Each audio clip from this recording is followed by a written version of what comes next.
श्री राम जय जय राम। श्री राम जय जय राम। गरुड़ पुराण सारोद्धार, इसकी चर्चा हम कर रहे हैं। हम 9वें अध्याय तक हमने कुछ ज्ञान प्राप्त करने का प्रयास किया है। अभी भगवान विष्णु और गरुड़ जी की चर्चा में आगे 10वें अध्याय में गरुड़ जी क्या पूछते हैं और भगवान उसको क्या उत्तर देते हैं, इसके बारे में 10वें अध्याय में आगे चर्चा फिर आती है। इस अध्याय में भगवान कहते हैं कि देखो गरुड़, मृत्यु के अनंतर के कृत्य क्या होते हैं और शव आदि के नाम वाले 6 पिंडदानों का क्या महत्व होता है और दाह संस्कार का विधि कैसा होता है, और यदि मृत्यु के समय पंचक नक्षत्र हो तो उसके लिए क्या करें और उसके अनंतर में क्या क्रिया की जाती है, और शिशु आदि यदि का मृत्यु हो गया तो उनके लिए क्रियाकर्म कैसे रहता है, उनका अंत्येष्टि का विधान कैसा होता है, यही सब प्रश्नों के बारे में इस अध्याय में गरुड़ पुराण सारोद्धार के 10वें अध्याय में यह चर्चा गरुड़ और विष्णु जी के संवाद से हमें प्राप्त होती है। तो गरुड़ इस अध्याय के प्रारंभ में ही पूछते हैं, भगवान देहदान विधानंच वद सुकृतिनां विभो सती यदि भवेत पत्नी तस्याश्च महिमां वद। गरुड़ जी पूछते हैं कि पुरुषों के दाह संस्कार का विधान हमें कृपा करके बतलाइए, और यदि पत्नी सती होती है तो उसकी महिमा, उसका वर्णन कीजिए, ऐसा प्रश्न है। तो भगवान कहने लगते हैं कि देखो, शृणुतारक्ष प्रवक्ष्यामि सर्वमेवोर्ध्वदेकम् यत्कृत्वा पुत्रपौत्राश्च मुच्यते पैतृकादृणात् किं दत्तैर्बहुभिर्दानैः पित्रोरन्त्येष्टिमाचरेत् तेनाग्निष्टोमसदृशं पुत्रः फलमवाप्नुयात्। हे तार्क्ष, जिन और्ध्वदेही कृत्यों को करने से पुत्र और पितृ ऋण से मुक्त हो जाते हैं, उसे मैं कहता हूं, बताता हूं, सुनो। देखो, बहुत से दान देने से क्या लाभ, माता पिता की अंत्येष्टि क्रिया भली भांति करे, उससे पुत्र को अग्निष्टोम याग के समान फल प्राप्त होता है। अग्निष्टोम याग समान फल प्राप्त हो जाता है, जबकि अपने माता और पिता की अंत्येष्टि क्रिया पुत्र करता है तो उसको ऐसे महायज्ञ का फल अपने आप प्राप्त हो जाता है। तो माता पिता की मृत्यु होने के बाद शोक का परित्याग करके सभी पापों से मुक्ति प्राप्त करने के लिए समस्त बांधवों के साथ पुत्र को मुंडन करना चाहिए, यानी बाल उतरवा देना चाहिए, मुंडन कराना चाहिए। और माता पिता के मरने पर जिस पुत्र ने मुंडन नहीं किया, नहीं करवाया, वह संसार सागर को तारने वाला पुत्र कैसे समझा जाए। तो पुत्र हो और अंत्येष्टि करने वाला हो तो पहले उसको क्या करना चाहिए, मुंडन करना चाहिए। माता पितरोर्मृतो येन कारितं मुंडनं नहि आत्मजस्य कथं ज्ञेयः संसारार्णवतारकः। तो पहले मुंडन करना चाहिए, अपने केश को उतरवा देना चाहिए, और केश निकालते समय भी नख और काक को छोड़कर मुंडन करना आवश्यक होता है। इसके बाद समस्त बांधवों के सहित स्नान करना चाहिए और धोत वस्त्र धारण करना चाहिए। देखो, केश क्यों हम उतार देते हैं, सब मुंडन क्यों करते हैं? क्योंकि केशों में काम का वास होता है, इसलिए मुंडन करना आवश्यक होता है। जब उपनयन संस्कार होता है तब भी मुंडन करते हैं, जब चूड़ाकर्म संस्कार होता है तब भी मुंडन करते हैं। कोई व्रत लेना हो, कोई यज्ञ करना हो बड़ा, कोई सप्ताह करना हो, भागवत ज्ञान यज्ञ करना हो, तो उससे पहले प्रायश्चित्त यानी मुंडन अवश्य करना चाहिए। क्योंकि बालों में हमारे काम का वास होता है, इसीलिए मुंडन होना आवश्यक है। हमारे यहाँ शिखा का भी बड़ा महत्व होता है।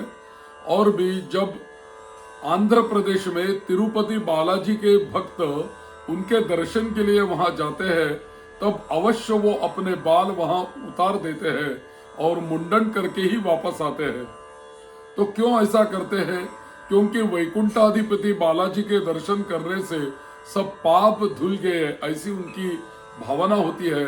और बालों में केश काम का वास होता है, इसलिए हमारे सब काम विषयों का हमने भगवान के सामने त्याग किया, ऐसा भी भाव उसमें रहता है।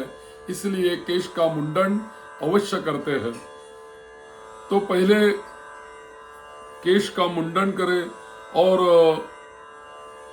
स्नान करे, शव को स्नान करावे और चंदन आदि गंगा जी की मिट्टी के लेप से तथा मालाओं से प्रेत को विभूषित करे। गंगा जल यानी जो भी पवित्र जल है उससे प्रेत को स्नान कराए और माला से उसे विभूषित करे।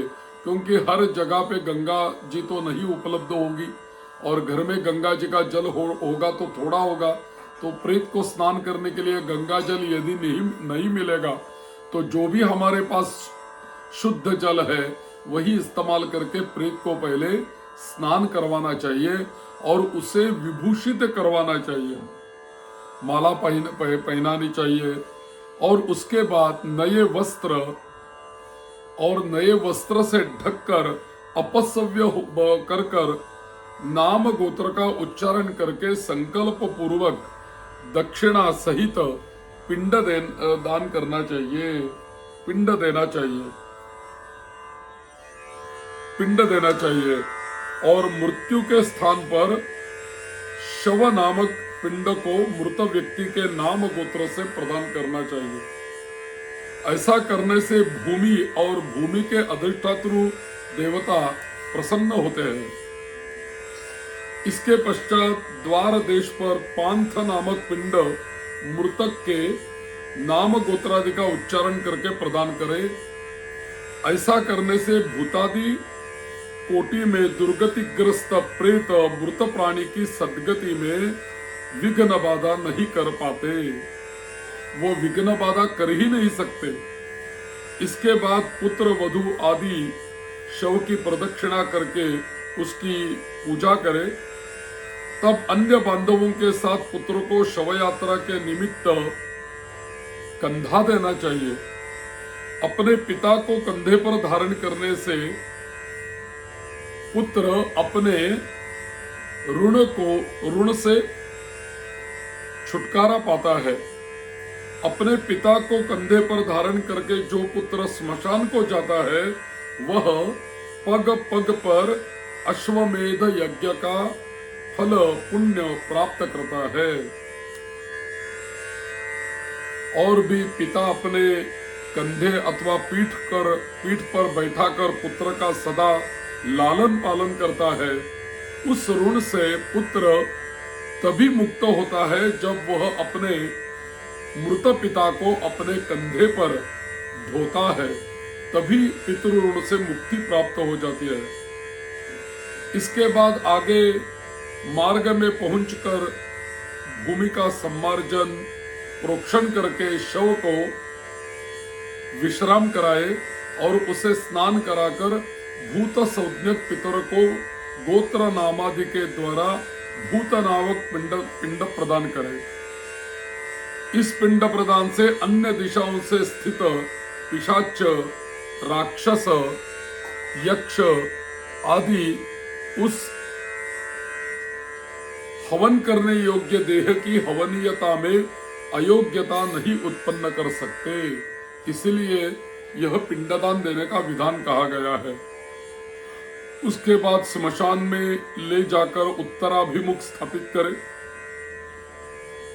वहां देह के दाह के लिए यथाविधि भूमि का संशोधन करे, भूमि का सम्मार्जन और लेपन करके उल्लेखन करे, अर्थात दर्भ मूल से 3 रेखाएं खींचे और उल्लेखन क्रमानुसार ही उन रेखाओं से उभरी हुई मिट्टी को उठाकर ईशान दिशा में फेंक कर उस वेदिका को जल से प्रोक्षित करके उसमें विधि विधान पूर्वक अग्नि स्थापन करे और पुष्प और अक्षत आदि से क्रव्याद संज्ञक अग्निदेव की पूजा करे और उसी के ऊपर लोमेभ्य स्वाहा इत्यादि मंत्रों से यथाविधि होम करना चाहिए। उस क्रव्याद यानी मृतक का मांस भक्षण करने वाली अग्नि की इस प्रकार प्रार्थना करे कि हे अग्नि, तुम प्राणियों को धारण करने वाले, उनको उत्पन्न करने वाले तथा प्राणियों का पालन करने वाले हो। यह सांसारिक मनुष्य मर चुका है, तुम इसे स्वर्ग ले जाओ।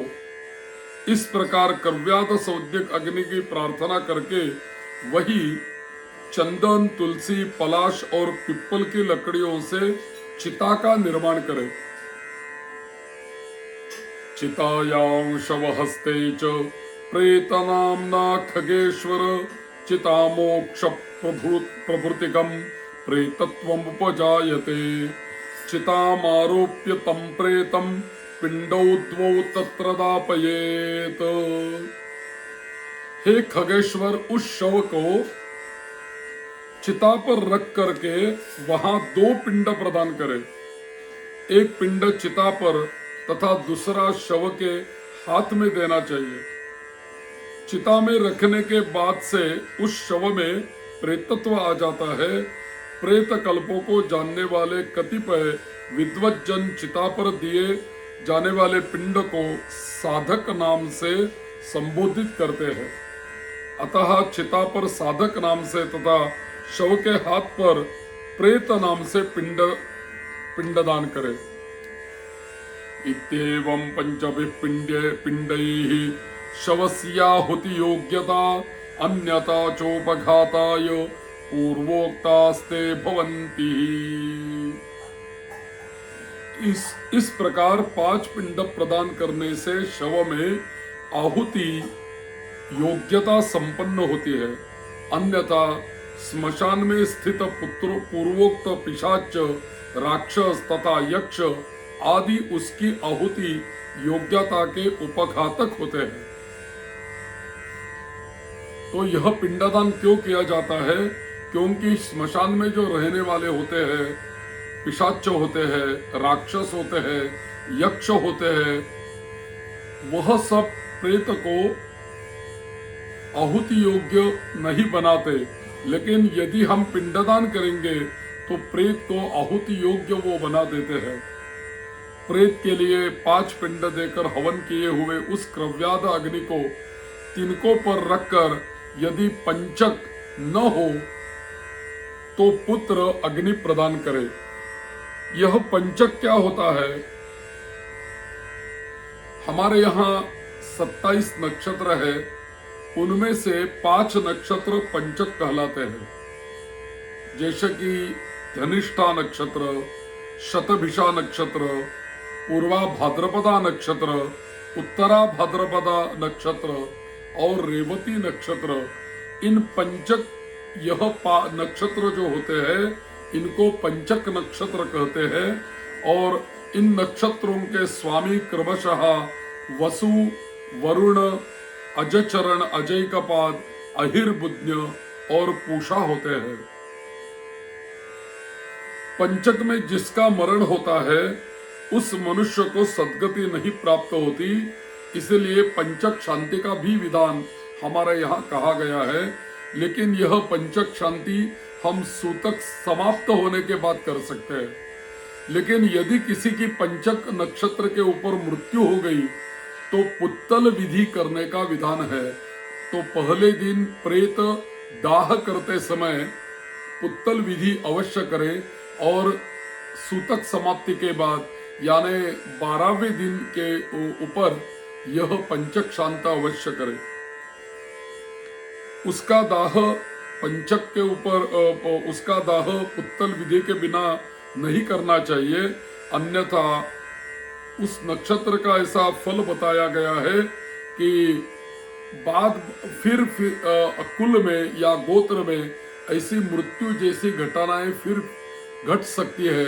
इसलिए पुत्तल विधि और पंचक शांत होना अनिवार्य होता है। धनिष्ठा के उत्तरार्ध से रेवती पर्यंत 5 नक्षत्र पंचक संज्ञक कहे गए हैं। इनमें मृत व्यक्ति दाह के योग्य नहीं होता और उसका दाह करने से हमें शुभ परिणाम नहीं प्राप्त होते। तो इन नक्षत्रों में जो दाह विधि का आचरण करके मृत व्यक्ति का दाह संस्कार हो सकता है। पंचक मरण प्रयुक्त सभी दोषों की शांति के लिए उस दाह विधि को मैं कहूंगा। तो हे तार्क्ष, कुश से निर्मित 4 पुत्तलों को नक्षत्र मंत्रों से अभिमंत्रित करके शव के समीप में स्थापित करे। तब उन पुत्तलों में प्रतप्त स्वर्ण रखना चाहिए और फिर नक्षत्रों के नाम मंत्रों से होम करना चाहिए। प्रेता जयता नर इंद्रो व शर्म यच्छतु, इस मंत्र से उन नक्षत्र मंत्रों को संपुटित करके होम करना चाहिए। तो देखो, यदि पंचक नक्षत्र के ऊपर यदि किसी की मृत्यु हो गई तो यह पुत्तल विधि करना चाहिए। कुशा की प्रतिमा बनाए, कुश से निर्मित 4 पुत्तलों को प्रेत के साथ जलाए, उसको पुत्तल विधि बोलते हैं। या कुछ प्रतिमा बनाए कुश से और उसका प्रेत के साथ दाह करे। और यदि और दूसरे नक्षत्र के ऊपर मृत्यु हो गई लेकिन दाह करते समय यदि पंचक होगा तब पुत्तल विधि करना चाहिए, लेकिन शांत नहीं होती। यह जो पंचक शांत होती है, यह पंचक नक्षत्र के ऊपर जब किसी की मृत्यु होती है तब भी 12वें दिन के ऊपर हम पंचक शांति कर सकते हैं। तो पंचक शांत या पुत्तल विधि के बारे में जानकारी इस अध्याय में आती है। इसके बाद उन पुत्तलों के साथ शव का दाह करे। सपिंडिक श्राद्ध के दिन पुत्र यथाविधि पंचक शांति का अनुष्ठान करे।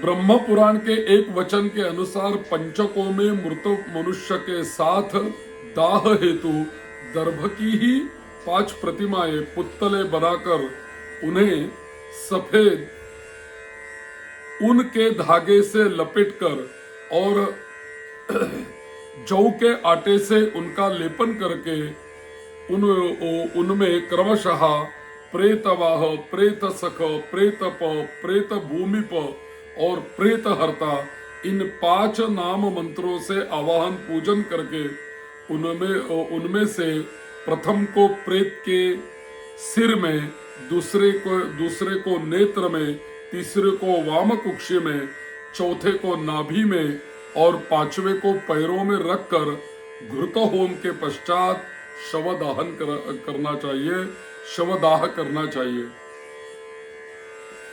पंचक दोष की शांति के लिए क्रमशः तिलपूर्ण पात्र, सोना, चांदी, रत्न, घृतपूर्ण कुंभ, कांस्य पात्र का दान अवश्य करना चाहिए। यदि किसी की मृत्यु पंचक नक्षत्र के ऊपर हो गई, हमने शांति भी करवाई, तो उसके बाद पूरे साल भर में कभी भी रुद्र का अनुष्ठान अवश्य करें, क्योंकि रुद्र जाप से ही पंचक दोष निवारण हो सकता है। और रुद्र जाप, रुद्र अनुष्ठान करने से ही हमारे कुल में जो बचे हुए सब लोग हैं उनको अच्छी आयु, निरामय दीर्घायु प्राप्त हो सकती है। तो इसीलिए अवश्य पंचक शांति करें।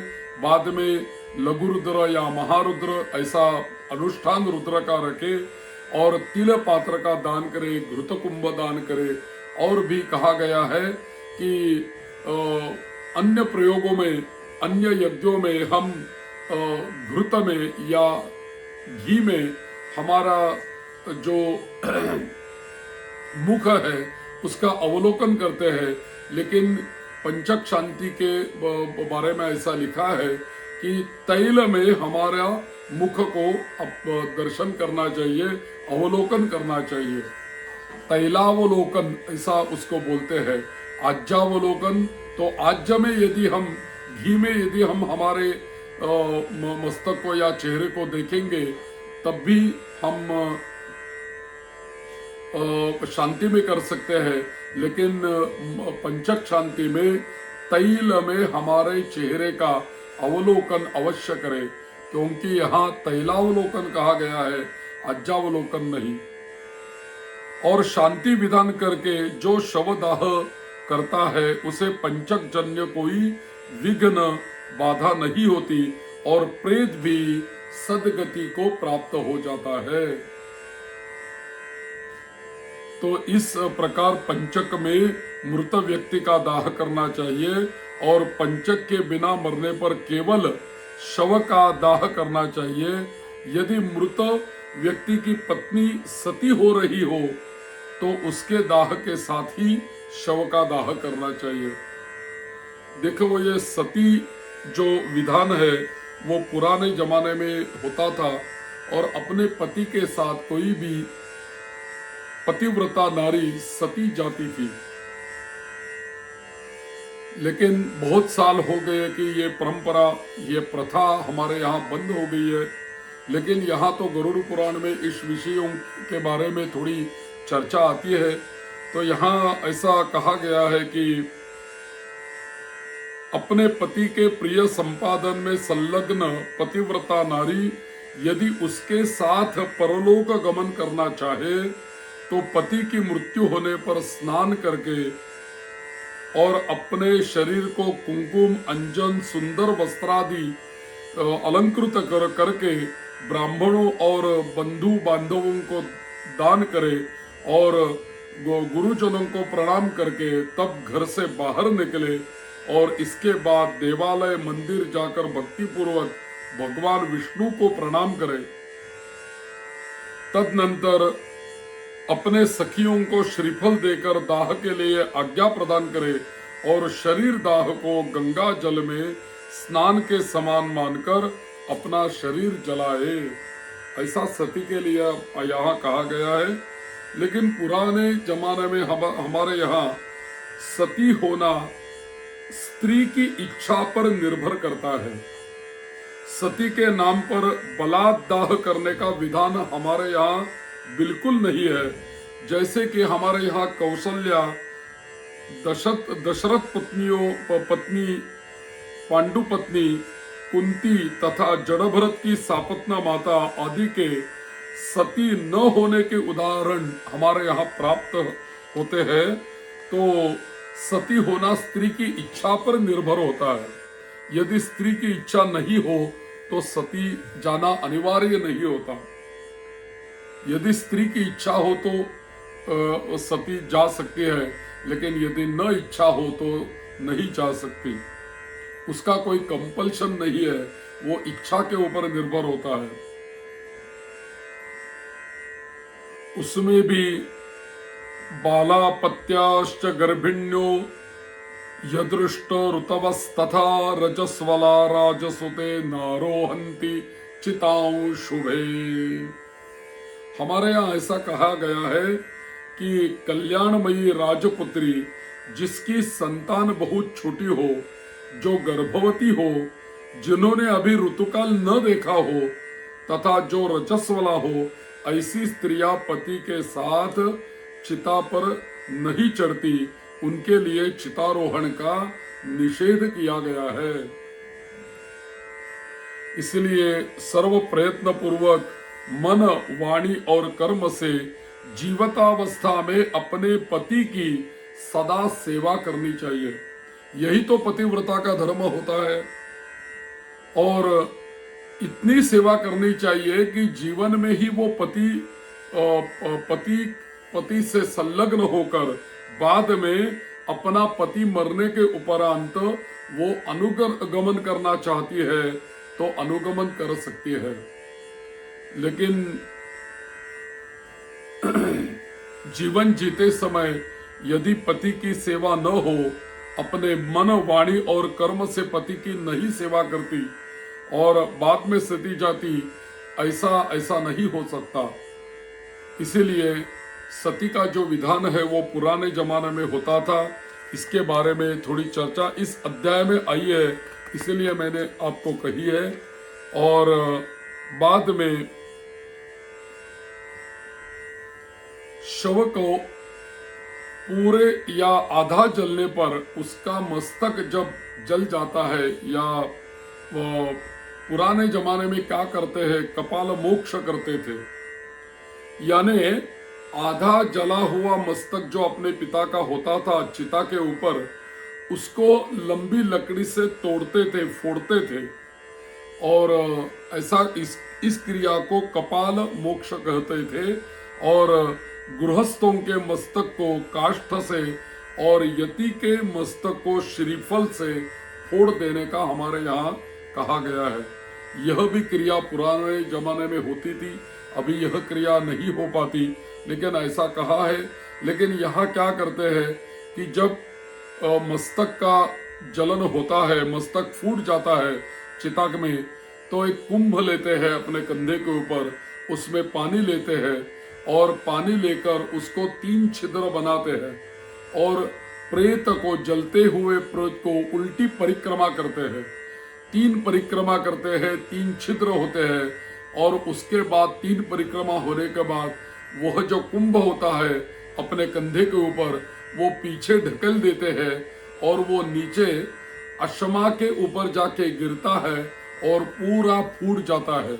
ऐसी क्रिया यहाँ पे करते हैं और बाद में वही रोदन करते हैं और वो अश्मा के ऊपर तिलांजलि देके वही अश्मा हमारे घर पे लाते हैं और हमारे घर के बाहर वो अश्मा को रखने के बाद 10 दिन की पूरी क्रिया उस अश्मा के साथ ही होती है। और बाद में उसको जीव खड़ा बोलते हैं या जीवाश्मा बोलते हैं या अश्मा बोलते हैं। और उस अश्मा को लेके, पत्थर को लेके सभी क्रियाक्रम होता है। और बाद में 10वें दिन में सभी परिवार जन उसके ही ऊपर तिलांजलि देके उसे तिल का तेल लगा के बाद में नदी में प्रवाहित कर देते हैं। ऐसा ये अश्मा का विधि रहता है। अभी तो यह विधि संपन्न किया जाता है, लेकिन शास्त्रों में या पुराणों में क्या कहा गया है उसके बारे में थोड़ी तो आपको जानकारी चाहिए, इसलिए मैंने यह विषयों को उद्धृत किया है। तो हे अग्निदेव, पितृलोक की प्राप्ति के लिए उसके ब्रह्मरंध्र का भेदन करके उसका पुत्र मंत्र से अग्नि में घी की आहुति देता है। हे अग्निदेव, तुम भगवान वासुदेव के द्वारा उत्पन्न किए गए हो, पुनः तुम्हारे द्वारा इसकी तेजोमय दिव्य शरीर की उत्पत्ति हो। स्वर्गलोक में गमन करने के लिए इसका स्थूल शरीर जलकर तुम्हारा हवि हो, एतदर्थ तुम प्रज्वलित होवो। इस प्रकार मंत्र सहित तिल मिश्रित घी की आहुति देकर जोर से यहाँ रोदन करना चाहिए और उससे मृत प्राणी को सुख प्राप्त करता है। दाहादनंतरं कार्यं स्त्रिभिः स्नानं ततः सुतैः तिलोदकं ततो दद्यान् नाम गोत्रोपकल्पितम्। दाह के अनंतर स्त्रियों को स्नान करना चाहिए तत्पश्चात पुत्र को स्नान करना चाहिए। तदनंतर मृत प्राणी के गोत्र नाम का उच्चारण करके तिलांजलि देनी चाहिए। फिर नीम के पत्तों को चबाकर मृतक के गुणों का गान करना चाहिए। आगे आगे स्त्रियों को और पीछे पुरुषों को घर जाना चाहिए और घर में पुनः स्नान करके गोग्रास देना चाहिए। पत्तल में भोजन करना चाहिए और घर का अन्न नहीं खाना चाहिए। मृतक के स्थान को लिप कर वहां 12 दिन तक रात दिन दक्षिणाभिमुख अखंड दीपक जलाना चाहिए। हे तार्क्ष,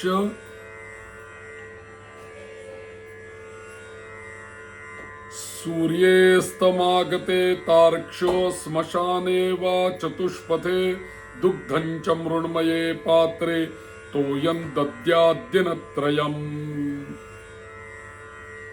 शवदाह के दिन से लेकर 3 दिन तक सूर्यास्त होने पर स्मशान भूमि में अथवा चौराहे पर मिट्टी के पात्र में दूध और जल देना चाहिए। ये दूध और जल किस लिए होता है कि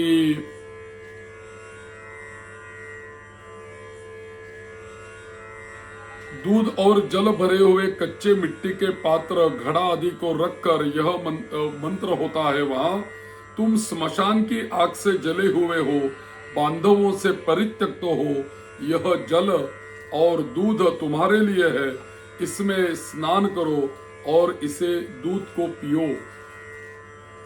ऐसा दूध और पानी दान करने का भी विधान कहा गया है। ये भी कहाँ कहाँ भी होता है, कहाँ नहीं करते लोग, लेकिन इसमें यह विषय आया है।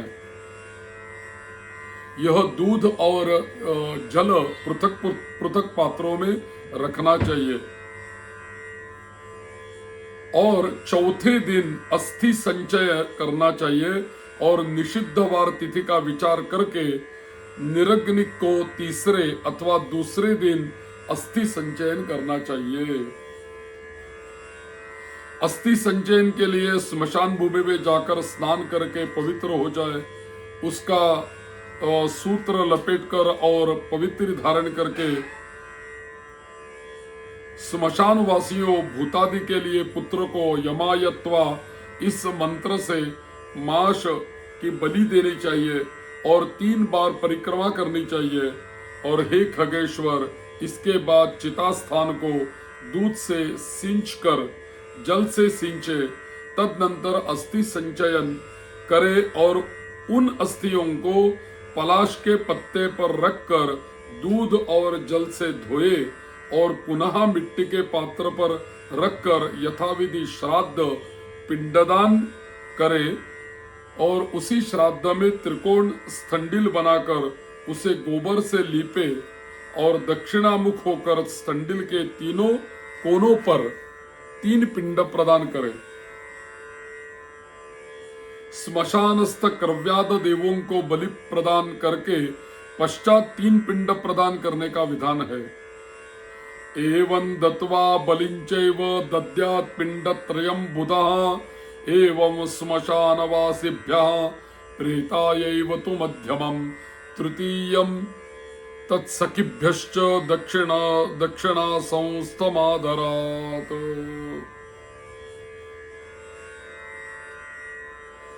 दही और घी तथा मिष्टान्न मिलाकर जल के सहित प्रेत को यथाविधि बलि प्रदान करे और उत्तर दिशा में 15 कदम जाए और वहां गड्ढा बना करके अस्थि पात्र को स्थापित करे। दाह जनित पीड़ा नष्ट करने वाला पिंड प्रदान करे और अस्थि पात्र को निकालकर उसे लेकर जलाशय को जाए।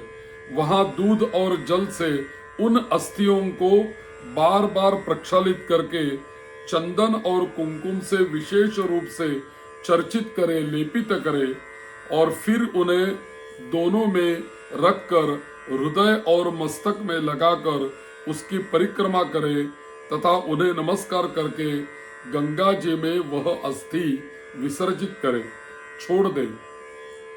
जिस मृत प्राणी की अस्थि 10 दिन के अंतर्गत गंगा में विसर्जित हो जाती है, उसका ब्रह्मलोक से कभी भी पुनरागमन नहीं होता। गंगा जलोर्मि संस्पृश्य मृतकं पवनो यदा स्पृशते पातकं तस्य सद्य एव विनश्यति। अंतर्दशाहं यस्यास्ति गंगा तोये निमज्जति न तस्य पुनरावृत्तिर ब्रह्मलोकात् कदाचन। पुनरागमन नहीं होता, इसलिए गंगा में अस्थि छोड़ देते हैं।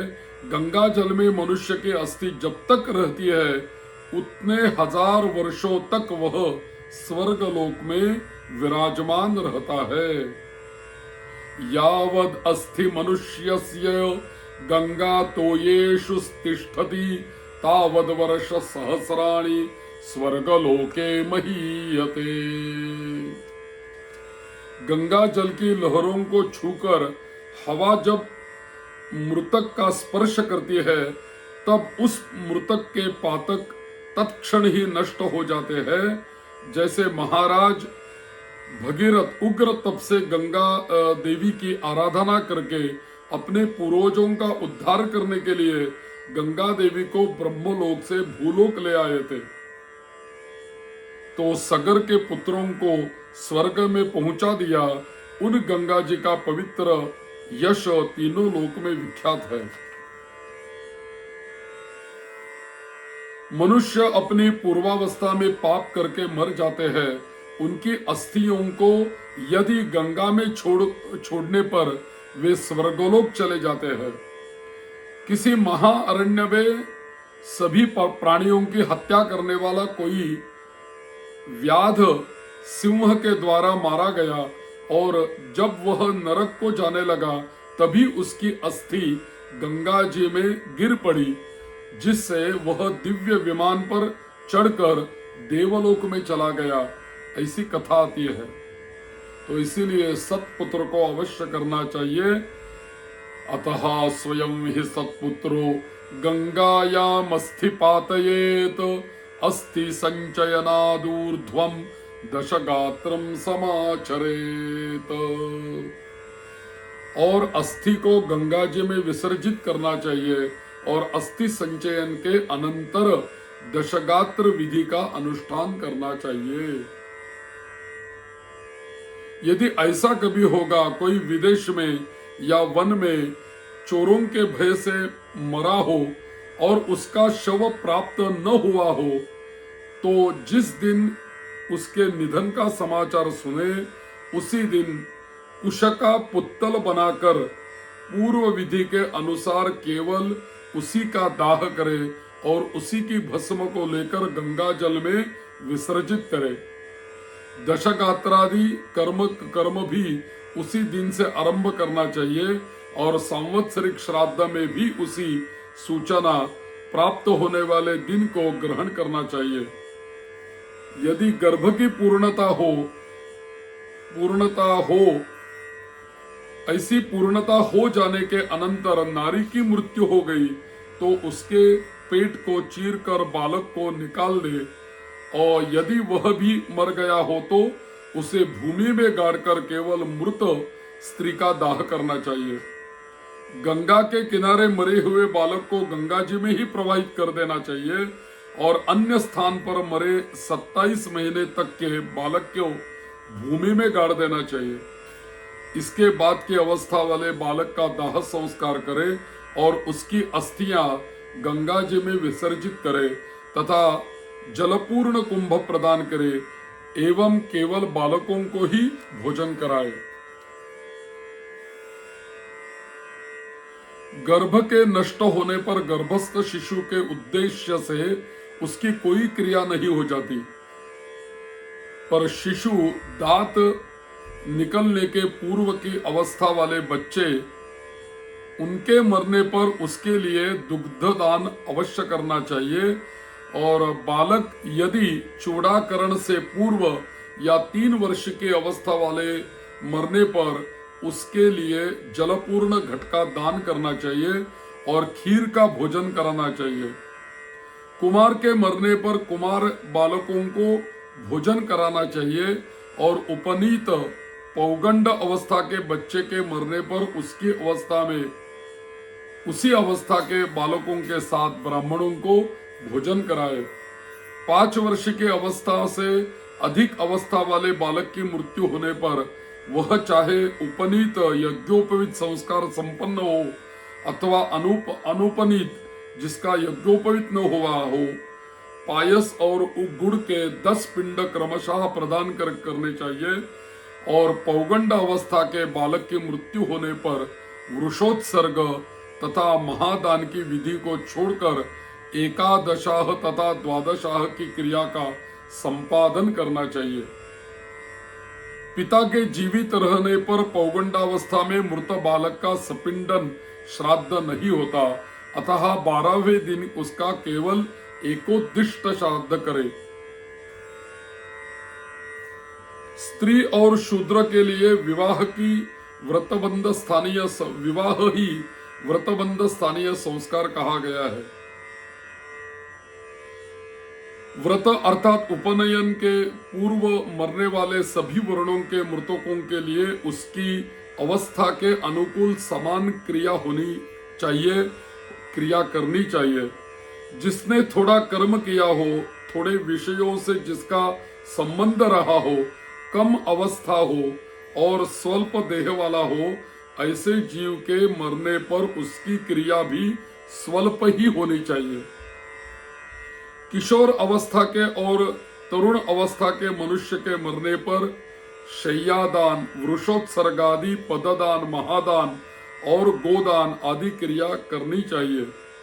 सभी प्रकार के सन्यासियों की मृत्यु होने पर उनके पुत्रों आदि के द्वारा न तो उनका दाह संस्कार किया जाना चाहिए, न उन्हें तिलांजलि देनी चाहिए और न उनकी दशगात्रादि क्रिया ही करनी चाहिए, क्योंकि दंड ग्रहण संन्यास ग्रहण कर लेने मात्र से नर ही नारायण स्वरूप हो जाता है। त्रिदंड ग्रहण करने वाले मृत्यु के अनंतर उस जीव को प्रेतत्व प्राप्त नहीं होता। त्रिदंड किसको कहते हैं? मन, वाणी और इंद्रियों का संयम, यही त्रिदंड होते हैं। ऐसे सन्यासियों की क्रिया नहीं होती, वो अपने आप मुक्त हो जाते हैं।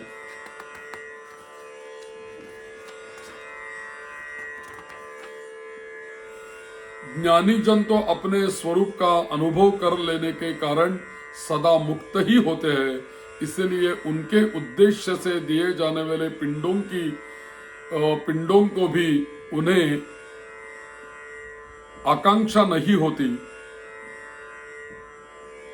अतः उनके लिए पिंडदान और उदक क्रिया नहीं करनी चाहिए, किंतु पितृभक्ति के कारण तीर्थ श्राद्ध और गया श्राद्ध करने चाहिए। हंसं परमहंसंच कुटीचक बहुदकौ एतान् सन्यासिनस्तार्क्ष पृथिव्यां स्थापयेन् मृतान्। गंगादि नाम भावे हि पृथिव्यां स्थापनं स्मृतं यत्र सन्ति महानद्यः तदा स्तावेव निक्षिपेत। हे तार्क्ष, हंस, परमहंस, कुटीचक और बहुदक, इन चारों प्रकार के सन्यासियों की मृत्यु होने पर उन्हें पृथ्वी में गाड़ देना चाहिए, या तो गंगा आदि नदियों के उपलब्ध न रहने पर ही पृथ्वी में गाड़ देने की विधि है। यदि वहां कोई महानदी हो तो उन्हीं में उन्हें जल समाधि देनी चाहिए, ऐसा विधान होता है। तो ऐसा इस 10वें अध्याय में चर्चा आई है। इति श्री गरुड़ पुराणे सारोद्धारे दाहास्ति संचय कर्म निरूपणं नाम 10मोऽध्यायः। श्री राम जय राम जय जय राम, श्री राम जय राम जय जय राम, श्री राम जय राम जय जय राम, श्री राम जय राम जय जय राम, श्री राम जय राम जय जय राम, श्री राम जय राम जय जय राम, श्री राम जय राम जय जय राम।